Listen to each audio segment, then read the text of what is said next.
Should the Mets sign Corbin Burnes? Here's the scoop. The Mets are ready to spend big this offseason. And with their rotation in need of an upgrade, Corbin Burnes is one of the top free agent pitchers on their radar. But before Steve Cohen pulls out the checkbook, let's break down the pros and cons of signing the ace. Pros. Burnes is elite. There's no denying Burnes is one of the best pitchers in baseball. In 2024, he posted a 2.92 ERA and 1.09 WHIP over 194.1 innings, solid gold numbers. He's finished in the top 10 of Cy Young voting for 4 straight years, winning it in 2021. Plus, he's been remarkably durable, making 28-plus starts every year since 2020. Postseason proven. Burnes has been a beast in the playoffs, with a 2.33 ERA and 0.85 WHIP across 5 series.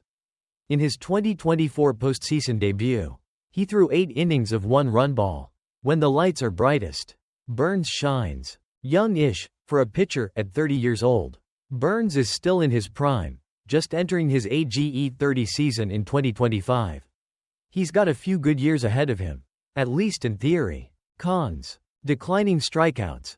This is the big red flag. Burnes' once elite strikeout rate has been on a steady decline. His K9 went from 13.3 in 2020 to just 8.4 in 2024. Yikes. Burnes is still a solid pitcher, but he's no longer the strikeout machine he once was. Pitch selection shake-up. Burnes is throwing his cutter less, down from 55% in 2022-23 to 45% in 2024, and relying more on his curve. His cutter's velocity hasn't dropped, but the shift in his pitch mix is something to keep an eye on. Is he evolving, or is his stuff starting to wane? Price tag. Burnes is reportedly looking for a 7 to 8 year deal, which would likely cost around $200 million. That's a lot of dough. And with his declining strikeout rate, is he really worth that kind of long-term investment? The Mets might be better off going for a pitcher like Max Fried or Blake Snell, who might come at a better price with less risk.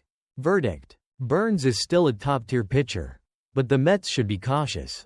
If Burnes is looking for a 4 to 5 year deal, sure, go for it, but anything longer than that? It starts to feel like a gamble. There are other ace-level pitchers on the market who might come at a better value. So, while Burnes is a great option, his contract demands might make this a pass for the Mets.